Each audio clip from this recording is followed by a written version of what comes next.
xanuun aan dawo loo hayn ba adduunka soo galay nabi maxamedna waxa uu leeyahay kiinay niga bukooda sadaqada ku daweeya warkayna galay markaa warkayna galay maanta hay'adda caafimaadka adduunku waxayna tiri xanuun aan dawo loo hayn baa jira kala dheeraada nabi maxamed waxa uu leeyahay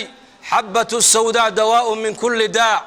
habasuuda buu nabigu yiri xanuun kasto adduunyada ka jira ayada uu dawaa buu nabigu leeyahay illa geerida mooyaane cilmiga gaaladu ay ku hadlayaan waa cilmi tajarrub waa cilmiga tajrubad tajarrubka cilmiga nabi maxamed uu ku hadlayana waa cilmi alwahyi weeyaan wama yantiqu anil hawa in huwa illa wahyun yuha gaaladu waxayna leedahay xanuun aan dawo loo hayn ba adduunyada gaadhay iska ilaaliya ilaahayna quraanka waxa uu ku leeyahay fihi shifaa'un linnaas wa asalka malabka dawa ilaahay galiyay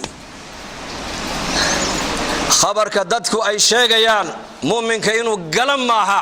khabarka ilaahay iyo khabarka nabigu sheegeen qalbiga ha ku galo dhibaato kasto adduunyada lagu sheego xalkeega ilaahay iyo rasuulka innaka noo sheegay laakiin dadku warka uu galay Allah inaga dhigo dishan waa bil barakaysan marka aan ducaysano insha Allah وإذا سألك عبادي عني فإني قريب أجيب دعوة الداعي إذا دعان فليستجيبوا لي وليؤمنوا بي لعلهم يرشدون سبب النزول كآية كسوة جكت محاي هيد لأن أعرابي ورير بادية